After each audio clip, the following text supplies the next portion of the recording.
You're listening to the Ask Drone U podcast. You ask, we answer your drone questions. Whether you're here to turn your passion into profit or you simply fly for fun, we're a community of learners and teachers who aspire to achieve greatness. We are Drone U.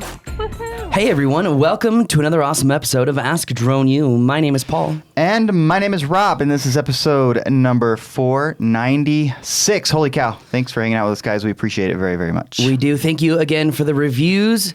And thank you again for sharing the podcast. It is a new year, and last year we broke the 500,000 mark thanks to you, and maybe thanks to you, we can break the 1 million mark this year. You guys rock. You know, our whole goal is all about progressing this industry through knowledge and education, so please help us do that and take a second to share this podcast on Facebook, Twitter, wherever. Just one share could seriously help us out. But also what could help us out is if you review the show on iTunes or wherever you download podcasts. But we just want to say a special thanks to our sponsor, which is Rob today. Whoa. Isn't that weird? His bald head is the sponsor of the day. What is he sponsoring? He's sponsoring the book Living the Drone Life. That's the book that we wrote together. Rob, you remember that? Yeah. That was kind of... Seems like yesterday and yet 1 million years ago. I know. What that means, but... I'm really excited about how that book is doing. If you read the book, please leave us an Amazon review. Our Amazon reviews are still going up. I had to give Eric Chang a book.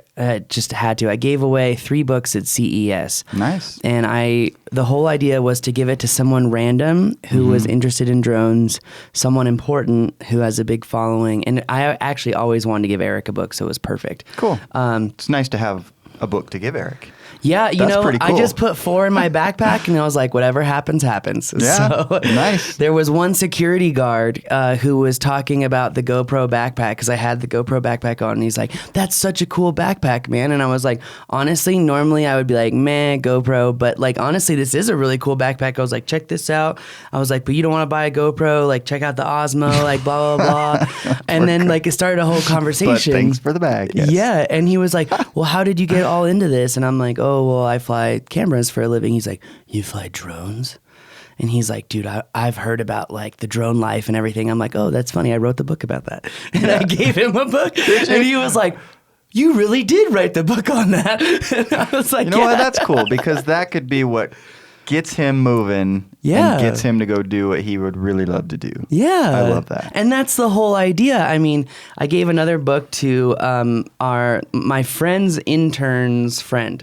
So my friend Jason, who he'll be talking about some of the new tech stuff coming out from CES on our show.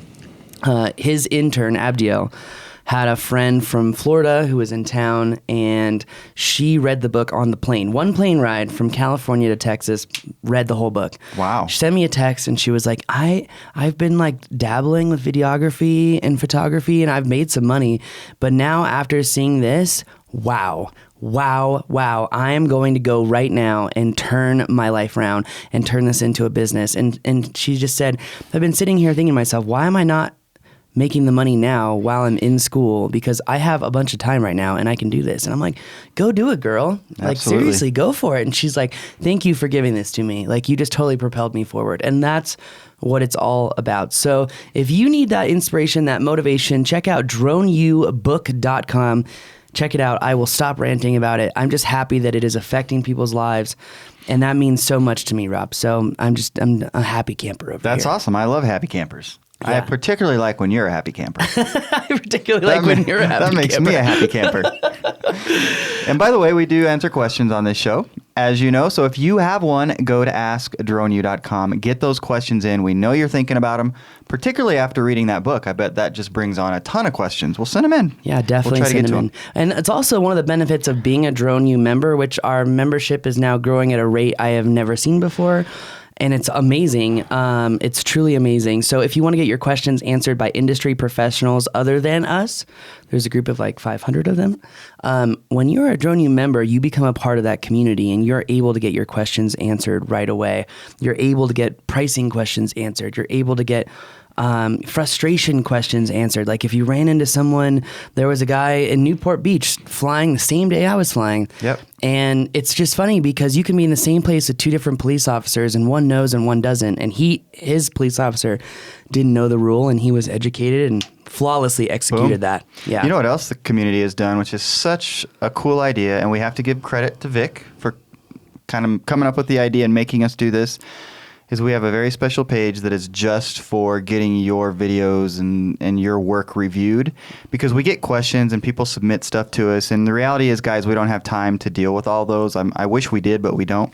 So created this group that's got hundreds of people in it now already after like 3 or 4 days, and you could submit your stuff there and have people that are doing what you're doing critique it, give you ideas. It's pretty cool. Definitely. It's very cool. And that's a membership deal. That is, yeah. So it's crazy how the Drone U membership has gone from one just community group to now it's almost like 3 groups, because we've got the critique group, which is awesome. So if you're looking for constructive criticism, which the feedback loop is so important in business, so to have that is amazing. But also Drone U is doing something very different this year. I posted about it on Facebook yesterday. I asked the question, what do you want in 2017? Because it's a good question. You know, what do you want? And we actually wrote that on a whiteboard, like the one that's sitting next to me right here, and put it out on the ocean front. And as people were skating on the boardwalk, right? Yep. And That's as cool. people rode by, they rode on it. I love that. Yeah. And then it was like, okay, now you know what you want. That's the first step. The second step is taking action to that. And really, what I've learned in business is that the people who are successful, it's really broken down into one simple thing. They take consistent action. They don't sit around. They don't waste time. They're constantly productive. And frankly, that what do you want in 2017 translated into our third group, which is going to be the Drone U Freedom Journal group, which starts January 17th at 10 a.m. Mountain Time. So noon Eastern for those of you lunch breakers on the East Coast. This group is going to help those attain what they want in 2017 in 100 days. We're going to hold each other accountable. We're going to go through the Freedom Journal, which is John Lee Dumas's book from the EO Fire podcast. And going down to Puerto Rico and seeing him was awesome. And now my girlfriend / fiance is dead set on moving to Puerto Rico June 2018, and after our meeting yesterday here at Drone U, it sounds like that's going to happen. Hey, we want to help you follow your dreams, right? So Drone U will continue on. That's a long ways down the road. It is. But it's a good example of kind of having a dream, setting the goal, and then now starting to plan for what we all need to do to make that happen. And I think that's exciting. Yeah, and it's only going to be for a year. It's just to be able to have that experience and learn from it. And I think those experiences really broaden your horizons, you know, because I'm going to a place where it's mostly Spanish, you know, people speak mostly Spanish, which in Nuevo Mexico, it's pretty much the same here too. Certainly in parts. That is true. But the bottom line about this Freedom Journal opportunity for members, if you're not moving forward, you're moving backward. It's true. Right. There's no staying in the same place. You've got to be going one way or the other. So those that are going to be a part of this are really going to kind of propel that movement forward, and we're excited for them. We are. In fact, I was thinking as I was running this morning, I should be a part of this group. Someone wrote yesterday when I announced it in Drone U, they're like, well, does my goal have to be drone related? Because I just really want to lose some weight. And the fact that I'm going to have 100 people to hold me accountable That's cool. is really good. And I'm like, you know what? Me and you both, Terry. I want to lose weight too. So you know what? That's going to be goal number one. We are not setting your goal for you. It's your goal, right? Yeah. Yeah. And I think, you know, part of the first meeting, part of the first group is we're going to go through what the book is, how the group is going to work, but also have a little brainstorming session on exactly what goal you want to hit. Yeah. Because your goal has to be a SMART goal. It can't just be like, I want to change the world. That has to be measurable. Measurable, that's right. It has to be relevant. Mm-hmm. It has to be attainable, you know, and it has to be time bound. It's a SMART goal, you know what I mean? But it is your goal. It is. But I have to say, relevancy is so important. So make sure whether you have a goal in mind or you come to this group with no goal in mind and you figure it out while you're in the group, which is fine, that it's relevant. It's relevant now, and it's going to be relevant for the next 90 to 100 days. I have a goal. I'm not going to say it, but I have a goal. No, you can't tease me like that. I won't tease you, but I'm going to tease everybody else. Oh. I have a goal. I think I know what I'm going to do. So I guess we're going to find out in the first meeting then, because we're doing this together. Yeah. Like most things we do. Yeah, that's right. That's right. All right. Well, we Except should, fly, which is one. That's not my goal, but 2017, I'm gonna fly. we're supposed to do Fly Fridays now. Remember? Yeah, I'm in. And since Let's do it. I'm not going to DC this weekend to see my family, Okay. we should do it It's a Friday. big development. Anyways, we should probably get to a question. Yeah. We don't need to go we're down having that fun. rabbit Sorry, hole. guys. Hello guys, my name is Manuel Victor Gonzalez Garcia Rodriguez from Winston-Salem, North Carolina. Hey, question about line of sight. Since I had a client, he wanted some footage from a church all the way to his house, which was 3 miles away. If I have 3 or 4 visual observers and I position them so they always have a lookout, they could always see the drone, and I have live communication with them. Can I fly the drone FPV while they direct me and tell me about the drone and whatever? Just, is that legal? Can you answer me that questions? I just need to know. Thank you, guys. I'm actually a little surprised we haven't had that question. First of all, thank you for the question. Great one. It's interesting. This is something that was actually brought up in my meeting at the FAA, local FSDO. In fact, I need to go back over there and talk to them again. In fact, there's a lot of things I need to go do. Can I have 2 more of me, please? I'd love 2 more of you, Paul. Yeah, me too. Well, I don't know if I can handle that. But who could handle 2 more of me, too, I right? could. Oh, that's very I kind. could. Anyway, that being said, this is called like a daisy chain setup. Imagine if your remote was daisy chained together with other people. And if you think of it, it seems logical. It seems logical. But not going to happen. yeah, okay. And there is an alternative to make it happen, but the way that he's talked about doing it, he can't. He cannot fly 3 miles legally as of right now. Now, this is something that Huerta talked about at CES that he wants to see change. And by the way, we are going to see a new rule this year or in the next year concerning drones. I did just say that there will be a new drone rule, a new law. From the FAA this year or the next. We don't know when. We never will. That's like trying to decide 10 months ago who was going to win the election. No one had any idea. Or if it's going to rain in 6 months. That's exactly right. So right now, he will not be able to do it. He said, well, can I fly FPV and these guys be my visual observer? First of all, they would all have to have radios so that they could, properly... Which he alluded to. Yes. That they'd be in communication. Yes, but... I don't really think this is a good idea, and I'm going to give you a few reasons why. Number one, he could fly, so he's talking 3 miles, so 15,000 feet. Now, I know this may sound ridiculous, but he could break this up into 1,500 foot or 2,000 foot increments and literally just fly, look at his map, mark that on the map, or use DJI Ground Station Pro. This is a great example of how that could be used. And then just systematically go from place to place to place. You mean he physically going from place to place? He has to physically fly Yeah. 2,000 feet, move, fly 2,000 feet, move, fly 2,000 feet. He's got to keep it visual line of sight. And 2,000 feet is probably the very farthest he could take it and argue that he can still see that blip or pixel in the sky. So, and that's really not that far.